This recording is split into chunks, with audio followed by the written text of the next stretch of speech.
think that's right. Wait a minute, everybody.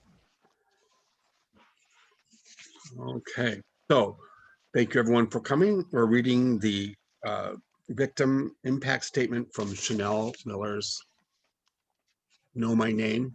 And I wanted to do it this week because it kind of worked out that way, but this is Passion Week or Holy Week also, and people are reading the story of Jesus on Good Friday. But this is a kind of public statement about suffering and vindication.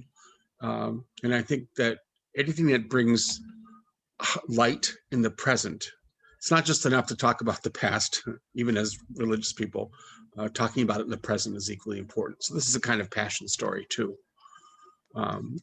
So let's start. And I think Debbie Sue, you're first. I'm first. Yeah, All it's right. the one unpaged page. It's 339 actually. I'm just going by what you sent, so I'm Yeah. good. We ready? Emily Doe's Victim Impact Statement, published by Katie J.M. Baker in BuzzFeed News on June 3, 2016, as here's the powerful letter the Stanford victim read to her attacker. Your Honor, if it is all right for the majority of this statement, I would like to address the defendant directly. You don't know me, but you've been inside me, and that's why we're here today. On January 17th, 2015, it was a quiet Saturday night at home.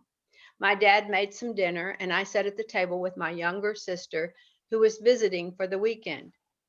I was working full time, and it was approaching my bedtime.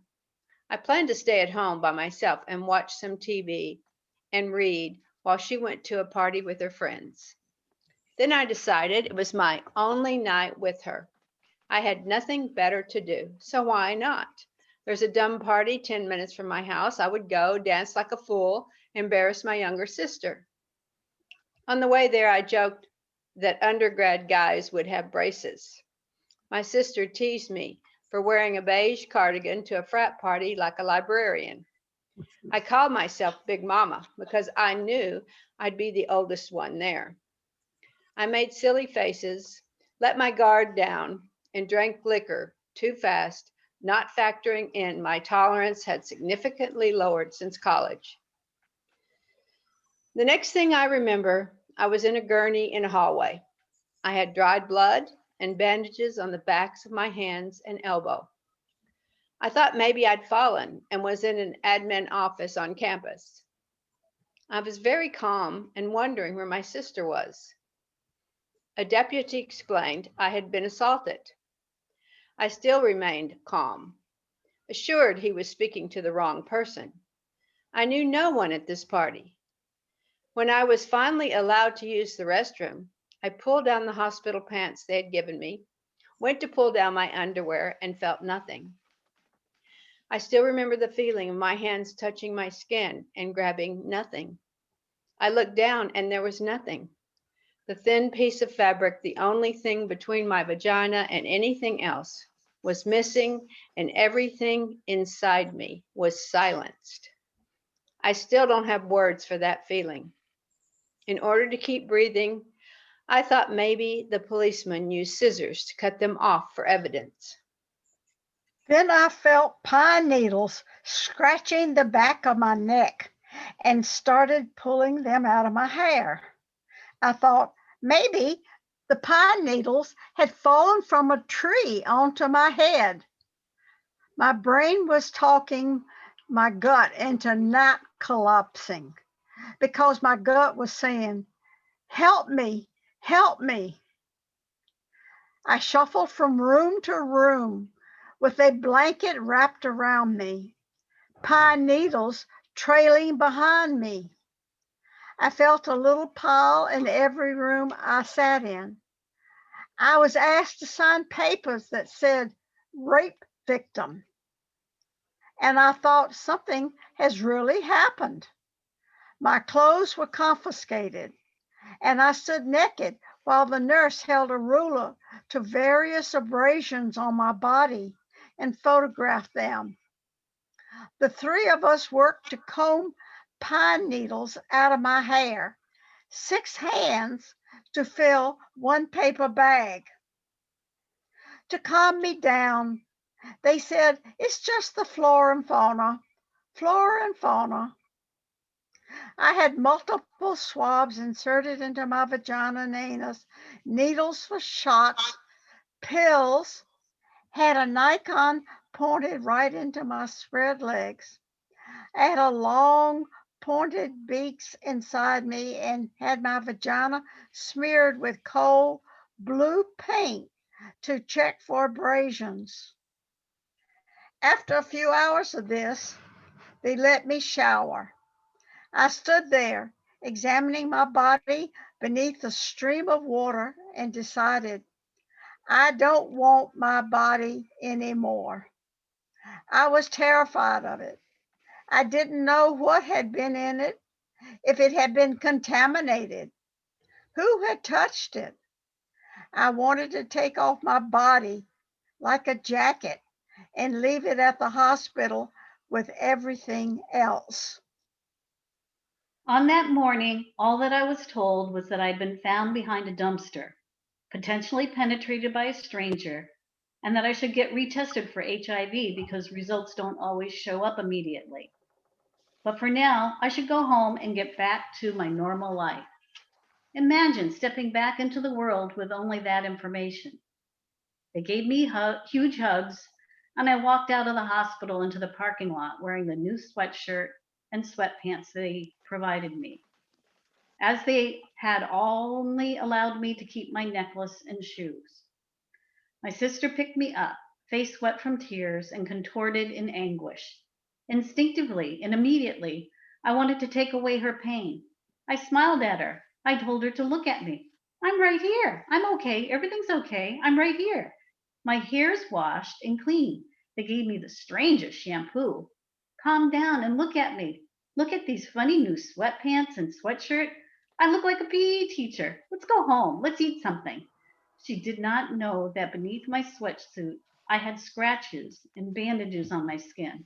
My vagina was sore and had become a strange dark color from all the prodding. My underwear was missing, and I felt too empty to continue to speak. That I was so also afraid that I was also devastated. That day we drove home for hours in silence, my younger sister held me. My boyfriend did not know what happened, but called that day and said, I was really worried about you last night. You scared me. Did you make it home okay? I was horrified. That's when I learned I had called him that night in my blackout, left an incomprehensible voicemail that we had also spoken on the phone, but I was slurring so heavily, he was scared for me, that he repeatedly told me to go find my sister. Again, he asked me, what happened last night? Did you make it home okay? I said yes and hung up to cry. I was not ready to tell my boyfriend or parents that actually I had may have been raped behind a dumpster, but I don't know by who or when or how. If I told them, I would see the fear on their faces, and mine would multiply tenfold. So instead, I pretended the whole thing wasn't real. I tried to push it out of my mind, but it was so heavy, I didn't talk. I didn't eat. I didn't sleep. I didn't interact with anyone. After work, I would drive to a secluded place to scream. I didn't talk. I didn't eat. I didn't sleep. I didn't interact with anyone. And I became isolated from the ones I loved most. For over a week after the incident, I didn't get any calls or updates about that night or what happened to me. The only symbol that proved that it hadn't just been a bad dream was a sweatshirt from the hospital in my drawer. One day I was at work, scrolling through the news on my phone, and came across an article.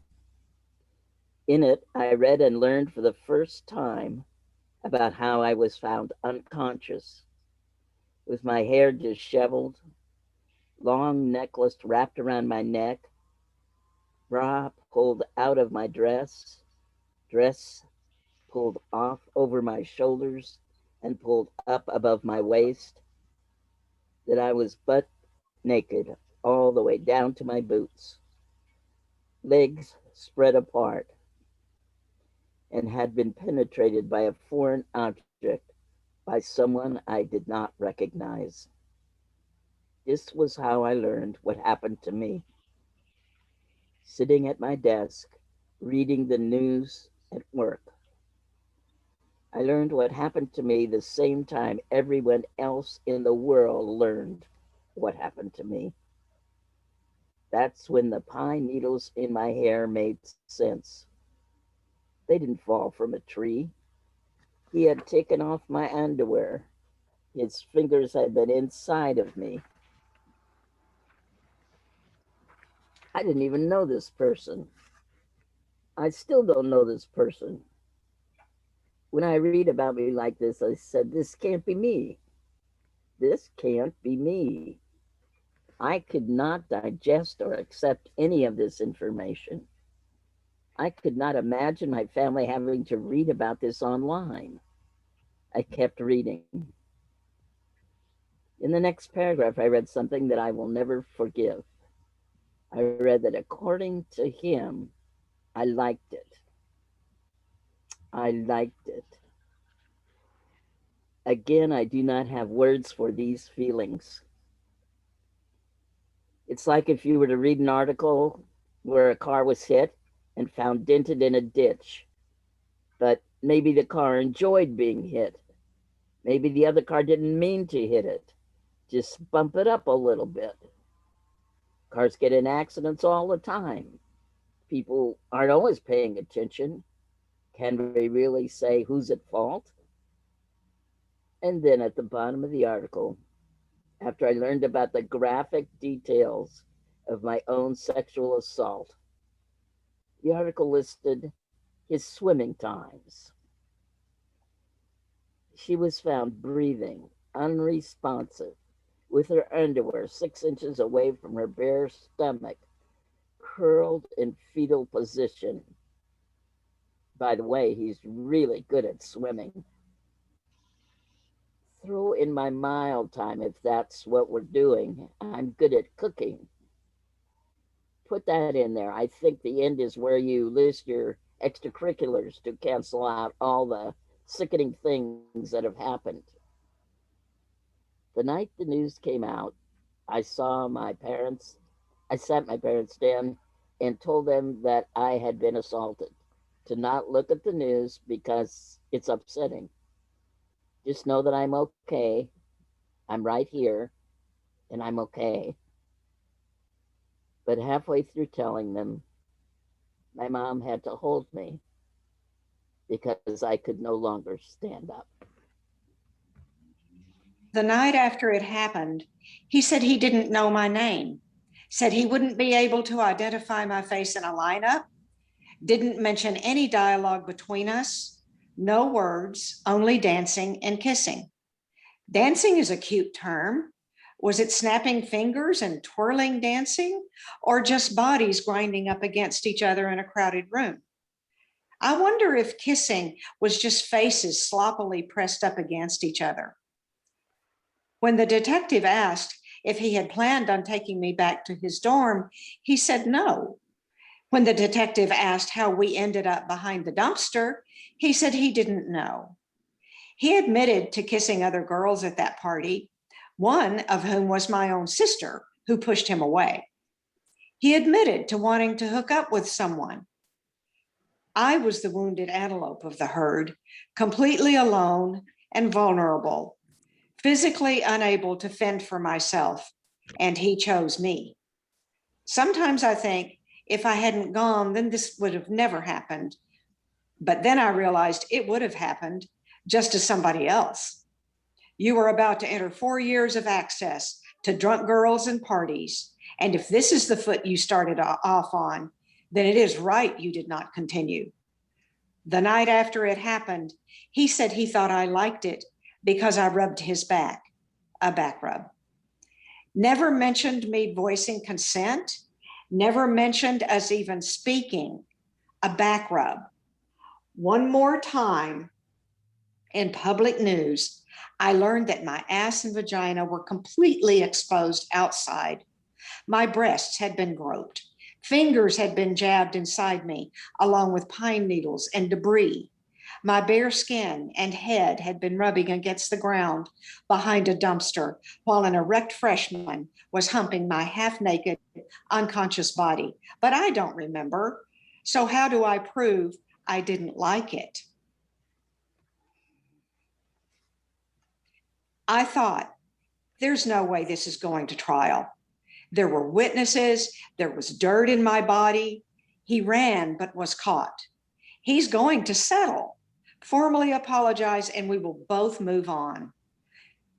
Instead, I was told he hired a powerful attorney, expert witnesses, private investigators who were going to try and find details about my personal life to use against me, find loopholes in my story to invalidate me and my sister in order to show that this sexual assault was in fact a misunderstanding, that he was going to go to any length to convince the world he had simply been confused. I was not only told that I was assaulted, I was told that because I couldn't remember, I technically couldn't prove it was unwanted. And that distorted me, damaged me, almost broke me. It is the saddest type of confusion to be told I was assaulted and nearly raped, blatantly out in the open, but we don't know if it counts as assault yet. I had to fight for an entire year to make it clear that there was something wrong with this situation. When I was told to be prepared in case we didn't win, I said, I can't prepare for that. He was guilty the minute I woke up. No one can talk me out of the hurt he caused me. Worst of all, I was warned, because he now knows you don't remember, he is going to get to write the script. He can say whatever he wants, and no one can contest it. I had no power. I had no voice. I was defenseless. My memory loss would be used against me. My testimony was weak, was incomplete, and I was made to believe that perhaps I am not enough to win this. His attorney constantly reminded the jury, the only one we can believe is Brock, because she doesn't remember. That helplessness was traumatizing. Instead of taking time to heal, I was taking time to recall the night in excruciating detail in order to prepare for the attorney's questions that would be invasive, aggressive, and designed to steer me off course, to contradict myself, my sister, phrased in ways to manipulate my answers. Instead of his attorney saying, "Did you notice any abrasions?" he said, "You didn't notice any abrasions, right?" This was a game of strategy, as if I could be tricked out of my own worth. The sexual assault had been so clear, but instead, here I was at the trial answering questions like, how old are you? How much do you weigh? What did you eat that day? What did you have for dinner? Who made dinner? Did you drink with dinner? No, not even water? When did you drink? How much did you drink? What container did you drink out of? Who gave you the drink? How much do you usually drink? Who dropped you off at this party? At what time? But where exactly? What were you wearing? Why were you going to this party? What'd you do when you got there? Are you sure you did that? But what time did you do that? What does this text mean? Who were you texting? When did you urinate? Where did you urinate? With whom did you urinate outside? Was your phone on silent when your sister called? Do you remember silencing it? Really, because on page 53, I'd like to point out that you said it was set to ring. Did you drink in college? You said you were a party animal. How many times did you black out? Did you party at frats? Are you serious with your boyfriend? Are you sexually active with him? When did you start dating? Would you ever cheat? Do you have a history of cheating? What do you mean when you said you wanted to reward him? Do you remember what time you woke up?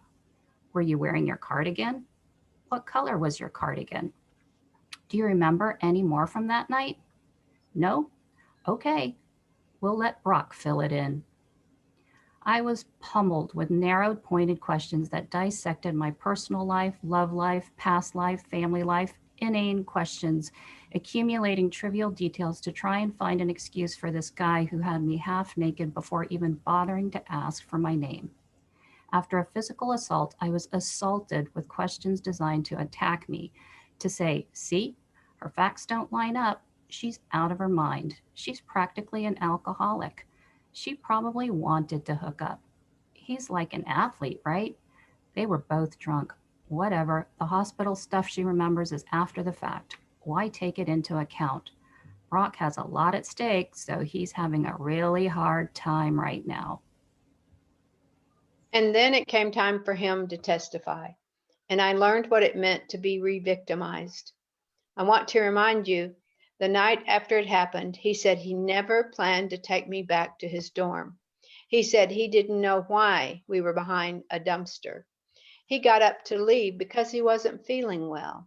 And when he was suddenly chased and attacked, then he learned I could not remember. So 1 year later, as predicted, a new dialogue emerged. Brock had a strange new story, almost sounded like a poorly written young adult novel with kissing and dancing and hand-holding and lovingly tumbling onto the ground. And most important in this new story, there was suddenly consent. 1 year after the incident, he remembered, oh yeah, by the way, she actually said yes to everything. So he said he had asked if I wanted to dance. Apparently, I said yes. He asked if I wanted to go to his dorm. I said yes. Then he asked if he could finger me, and I said yes. Most guys don't ask, can I finger you? Usually there's a natural progression of things, unfolding consensually, not a Q&A. But apparently, I granted full permission. He's in the clear.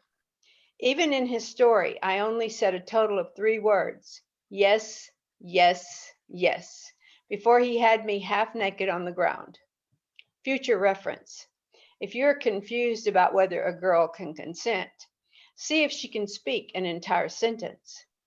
You couldn't even do that. Just one coherent string of words. If she can't do that, then no. Not maybe, just no. Where was the confusion? This is common sense, human decency. According to him, the only reason we were on the ground was because I fell down. Note, if a girl falls down, help her get back up. If she's too drunk to even walk and falls down, do not mount her, hump her, take off her underwear, and insert your hand inside her vagina. If a girl falls down, help her up. If she's wearing a cardigan over her dress, don't take it off so you can touch her breast. Maybe she's cold. Maybe that's why she wore the cardigan. Next in the story, 2 Swedes on bicycles approached you and you ran. When they tackled you, why didn't you say, stop, everything's okay, go ask her. She's right over there, she'll tell you. I mean, you had just asked for my consent, right? I was awake, right? When the policeman arrived and interviewed the evil Swede who tackled you, he was crying so hard he couldn't speak because of what he had seen. Your attorney had repeatedly pointed out, well, we don't know exactly when she became unconscious. And you're right, maybe I was still fluttering my eyes and wasn't completely limp yet. That was never the point. I was too drunk to speak English, too drunk to consent way before I was on the ground. I should have never been touched in the first place. Brock stated, at no time did I see that she was not responding. If at any time I thought she was not responding, I would have stopped immediately. Here's the thing. If your plan was to stop only when I became unresponsive, then you still do not understand. You didn't even stop when I was unconscious anyway. Someone else stopped you. 2 guys on bikes noticed I wasn't moving in the dark and had to tackle you. How did you not notice while on top of me? You said you would have stopped and gotten help. You say that, but I want you to explain how you would have helped me, step by step. Walk me through this. I want to know if those evil Swedes had not found me, how the night would have played out.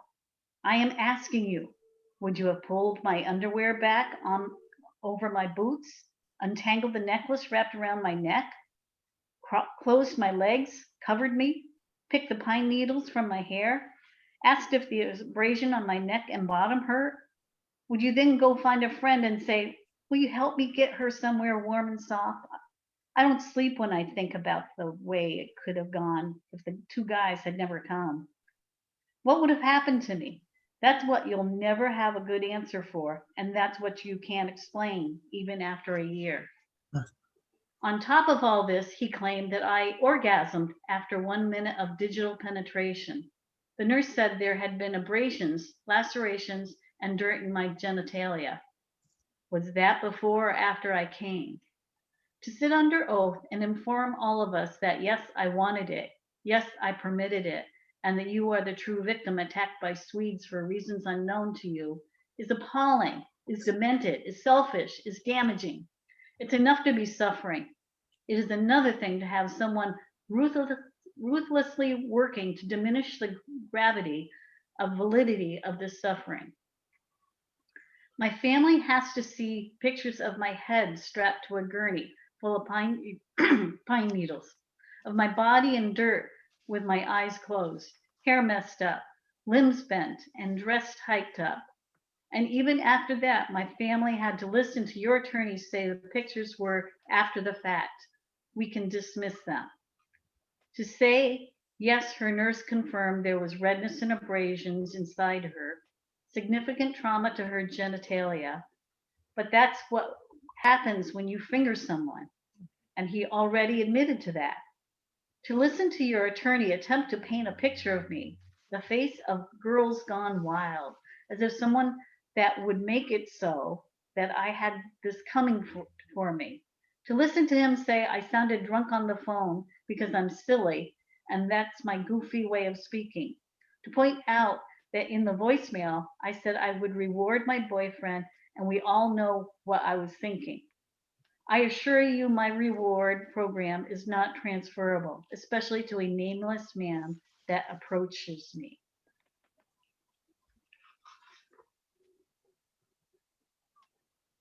He has done irreversible damage to me and my family during the trial, and we have sat silently listening to him shape the evening. But in the end, his unsupported statements and his attorney's twisted logic fooled no one. The truth won. The truth spoke for itself. You are guilty. 12 jurors convicted you guilty of 3 felony counts beyond reasonable doubt. That's 12 votes per count. 36 yeses confirming guilt. That's 100% unanimous guilt. And I thought finally it was over. Finally, he will own up to what he did, truly apologize, and we will both move on and get better. Then I read your statement. If you are hoping that one of my organs will implode from anger and I will die, I'm almost there. You are very close. This is not a story of another drunk college hookup with poor decision making. Assault is not an accident. Somehow you still don't get it. Somehow you still sound confused. I will now read portions of the defendant's statement and respond to them. You said, being drunk, I just couldn't make the best decisions, and neither could she. Alcohol is not an excuse. It is a factor. Yes, but alcohol was not the one who stripped me, fingered me, and had my head dragged against the ground with me almost fully naked. Having too much to drink was an amateur mistake that I admit to, but it is not criminal. Everyone in this room has had a night where they have regretted drinking too much or knows someone close to them who has had a night where they regretted drinking too much. Regretting drinking is not the same as regretting sexual assault. We were both drunk.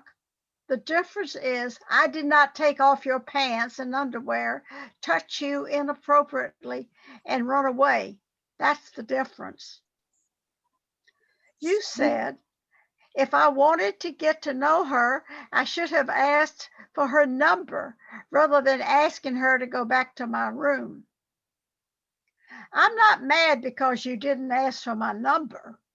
Even if you did not know me, I did not want to be in this situation. My own boyfriend knows me, but if he asked to finger me behind a dumpster, I would slap him. No girl wants to be in this situation. Nobody. I don't care if you know their phone number or not. You said I stupidly thought it was okay for me to do what everyone around me was doing, which was drinking. I was wrong. Again, you were not wrong for drinking. Everyone around you was not sexually assaulting me. You were wrong for doing what nobody else was doing, which was pushing your erect dick into your pants against my naked, defenseless body, concealed in a dark area where partygoers could no longer see or protect me, and my own sister could not find me. Sipping fireballs is not your crime. Peeling off and discarding my underwear like a candy wrapper to insert your fingers into my body is where you went wrong. Why I still explaining this. You said during the trial, I didn't want to victimize her at all. That was just my attorney and his way of approaching the case. Your attorney is not your scapegoat. He represents you. Did your attorney say something incredulously infuriating? Absolutely. He said you had an erection because it was cold. You said you were in the process of establishing a program for high school and college students in which you speak about your experience to speak out against the college campus drinking culture and the sexual promiscuity that goes along with that. Campus drinking culture? That's what we're speaking out against? You think that's what I've spent the past year fighting for? Not awareness about campus sexual assault or rape or learning to recognize consent. Campus drinking culture. Down with Jack Daniels. Down with Sky Vodka. If you want to talk to people about drinking, go to an AA meeting. You realize having a drinking problem is different than drinking and then forcefully trying to have sex with someone. Show men how to respect women, not how to drink less. Drinking culture and the sexual promiscuity that goes along with that like a side effect, like fries on the side of your order. Where does promiscuity even come into play? I don't see headlines that read, Brock Turner, guilty of drinking too much, and the sexual promiscuity that goes along with that. Campus sexual assault. That's your first PowerPoint slide. Rest assured, if you fail to fix the topic of your talk, I will follow you to every school you go to and give a follow-up presentation. Lastly, you said, I want to show people that one night of drinking can ruin a life. A life. One life. Yours. You forgot about mine. Let me rephrase for you. I want to show people that one night of drinking can ruin two lives, you and me. You are the cause, I am the effect. You have dragged me through this hell with you, dipped me back into that night again and again. You knocked down both our towers. I collapsed at the same time you did. If you think I was spared, came out unscathed, that today I ride off into the sunset while you suffer the greatest blow, you are mistaken. Nobody wins. We have all been devastated. We have all been trying to find some meaning in all of this suffering. Your damage was concrete, stripped of titles, degrees, enrollment. My damage was internal, unseen. I carry it with me. You took away my worth, my privacy, my energy, my time, my safety, my intimacy, my confidence, my own voice until today. See, one thing we have in common is that we were both unable to get up in the morning. I am no stranger to suffering. You made me a victim. In newspapers, my name was unconscious, intoxicated woman. 10 syllables and nothing more than that. For a while, I believed that that was all I was.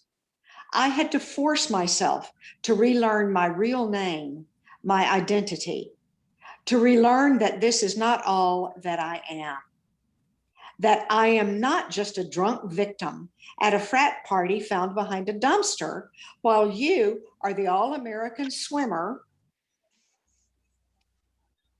at a top university, innocent until proven guilty, with so much at stake.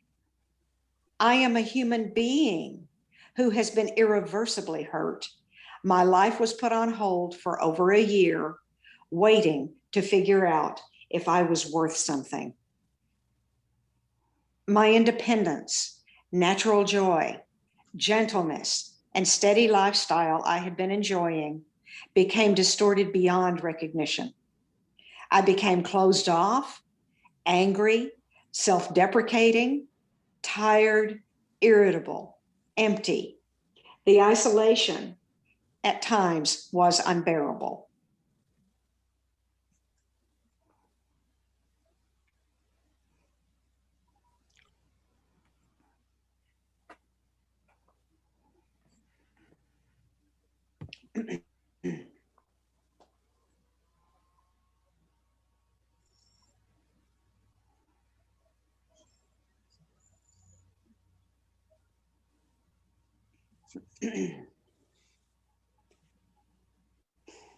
You cannot give me back the life I had before that night either.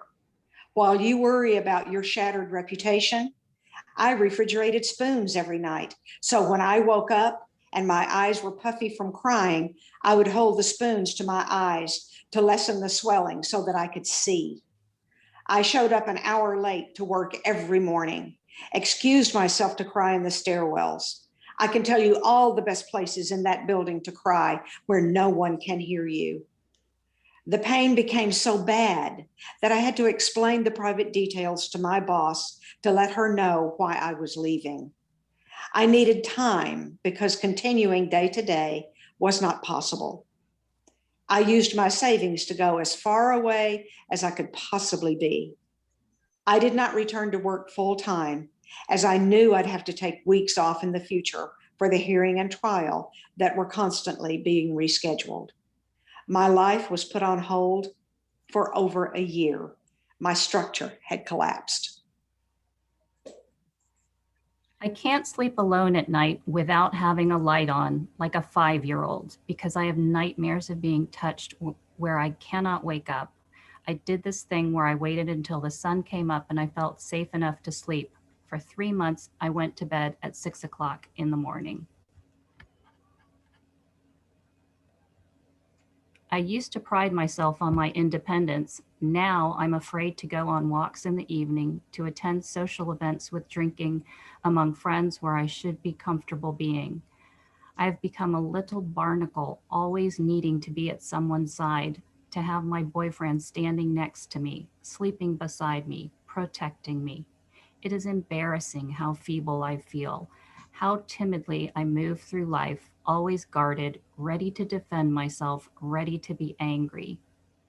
You have no idea how hard I have worked to rebuild parts of me that are still weak. It took me 8 months to even talk about what happened. I could no longer connect with friends, with everyone around me. I would scream at my boyfriend, my own family, whenever they brought this up. You never let me forget what happened to me. At the end of the hearing, the trial, I was too tired to speak. I would leave drained, silent. I would go home, turn off my phone, and for days I would not speak. You bought me a ticket to a planet where I lived by myself. Every time a new article came out, I lived with the paranoia that my entire hometown would find out and know me as the girl who got assaulted. I didn't want anyone's pity and am still learning to accept victim as part of my identity. You made my own hometown an uncomfortable place to be. You cannot give me back my sleepless nights, the way I've broken down sobbing uncontrollably if I'm watching a movie and a woman is harmed. To say it lightly, this experience has expanded my empathy for other victims. I have lost weight from stress. When people would comment, I told them, I've been running a lot lately. There are times I did not want to be touched. I have to relearn that I am not fragile. I am capable. I am wholesome, not just livid and weak. When I see my younger sister hurting, when she's unable to keep up in school, when she's deprived of joy, when she is not sleeping, and when she is crying so hard on the phone that she's barely breathing, telling me over and over again she's sorry for leaving me alone that night. Sorry, sorry, sorry. When she feels more guilt than you, then I do not forgive you. That night I had called her to try and find her, but you found me first. Your attorney's closing statement began. Her sister said she was fine, and who knows her better than her sister? You tried to use my own sister against me? Your points of attack were so weak, so low, it was almost embarrassing. You do not touch her. You should have never done this to me. Secondly, you should have never made me fight so long to tell you. You should have never done this to me. But here we are. The damage is done. No one can undo it. And now we both have a choice. We can let this destroy us. I can remain angry and hurt, and you can be in denial, or we can face it head on. I accept the pain, you accept the punishment, and we move on. Your life is not over. You have decades of years ahead to rewrite your story. The world is huge. It is so much bigger than Palo Alto and Stanford. And you will make space for yourself in it where you can be useful and happy. Right now, you do not get to shrug your shoulders and be confused anymore. You do not get to pretend that there were no red flags. You have been convicted of violating me intentionally, forcibly, sexually, with malicious intent, and all you can admit to do is consuming alcohol. Do not talk about the sad way your life was upturned because alcohol made you do bad things. Figure out how to take responsibility for your own conduct. Now, to address the sentencing, when I read the probation officer's report, I was in disbelief, consumed by anger, which eventually quieted down to profound sadness. My statements have been slimmed down to distortion and taken out of context. I fought hard during the trial and will not have the outcome minimized by a probation officer who attempted to evaluate my current state and my wishes in 15 minutes conversation, the majority of which was spent answering questions I had about the legal system. The context is also important. Brock had yet to issue a statement, and I had not read his remarks. My life has been on hold for over a year of anger, anguish, and uncertainty, until a jury of my peers rendered a judgment that validated the injustices I had endured. Had Brock admitted guilt and remorse and offered to settle early on, I would have considered a lighter sentence, respecting his honesty, grateful to be able to move our lives forward. Instead, he took the risk of going to trial, added insult to injury, and forced me to relive the hurt as details about my personal life and sexual assault were brutally dissected before the public. He pushed me and my family through a year of inexplicable, unnecessary suffering and should face the consequences of challenging his crime, of putting my pain into question, of making us wait so long for justice. I told the probation officer I do not want Brock to rot away in prison. I did not say he does not deserve to be behind bars. The probation officer's recommendation of a year or less in county jail is a soft timeout, a mockery of the seriousness of his assaults, an insult to me and all women. It gives me the message that a stranger can be inside you without proper consent, and he will receive less than what has been defined as the minimum sentence. Probation should be denied. I also told the probation officer that what I truly wanted was for Brock to get it, to understand, and to admit his wrongdoing. Unfortunately, after reading the defendant's report, I am severely disappointed and feel that he has failed to exhibit sincere remorse or responsibility for his conduct. I fully respected his right to a trial, but even after 12 jurors unanimously convicted him guilty of 3 felonies, all he has admitted to doing is ingesting alcohol. Someone who cannot take full accountability for his action does not deserve a mitigating sentence. It is deeply offensive that he would try and dilute rape with the suggestion of promiscuity. By definition, rape is not the absence of promiscuity. Rape is the absence of consent, and it perturbs me deeply that he can't even see that distinction. The probation officer factored in that the defendant is useful and has no prior convictions. In my opinion, he is old enough to know what he did was wrong. When you are 18 in this country, you can go to war. When you are 19, you are old enough to pay consequences for attempting to rape someone. He is young, but he is old enough to know better. As this is a first offense, I can see where leniency would beckon. On the other hand, as a society, we cannot forgive everyone's first sexual assault or digital rape. It doesn't make sense. The seriousness of rape has to be communicated clearly. We should not create a culture that suggests we learn that rape is wrong through trial and error.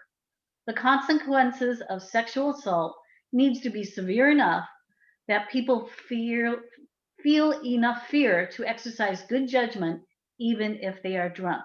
Severe enough to be preventative. The probation officer weighed the fact that he had surrendered a hard-earned swimming scholarship. How fast Brock swims does not lessen the severity of what happened to me and should not lessen the severity of his punishment. If a first-time offender from an underprivileged background was accused of 3 felonies and displayed no accountability for his action other than drinking, what would his sentence be? The fact that Brock was an athlete at a private university should not be seen as an entitlement to leniency, but as an opportunity to send a message that sexual assault is against the law regardless of social class. The probation officer has stated that this case, when compared to other crimes of similar nature, may be considered less serious due to the defendant's level of intoxication. It felt serious. That's all I'm going to say.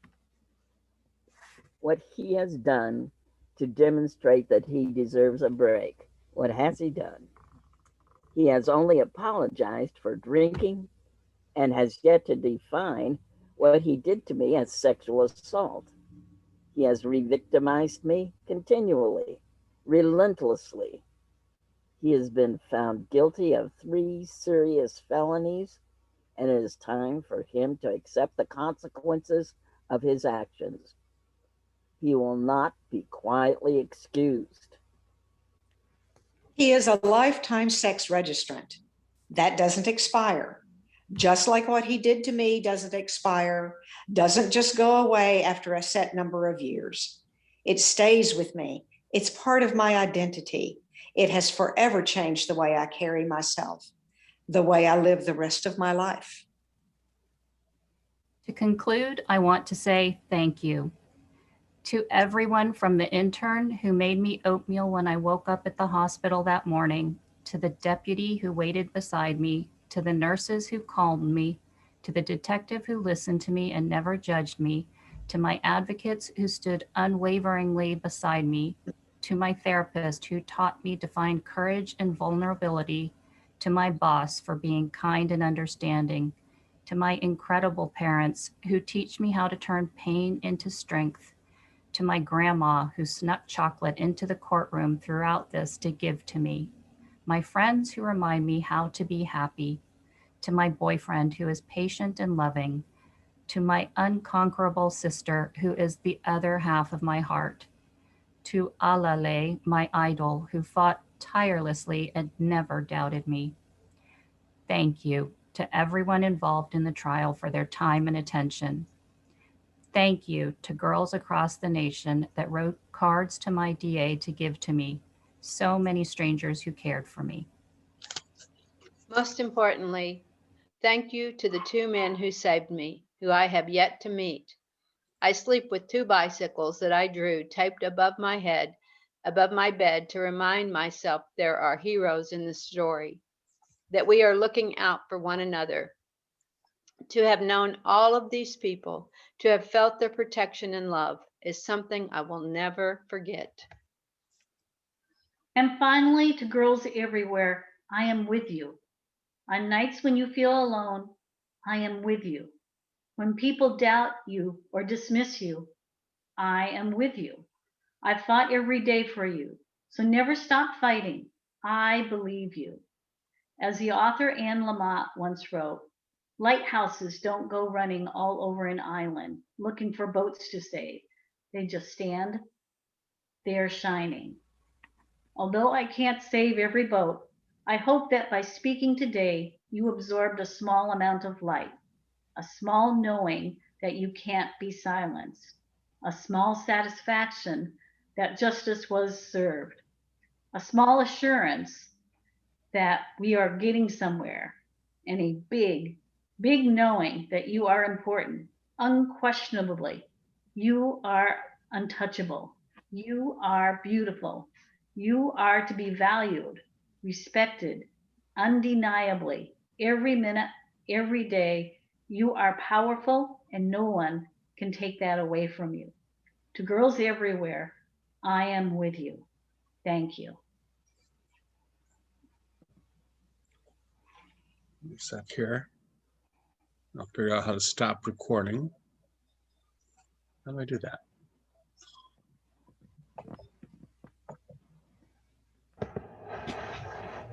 Stop. Okay.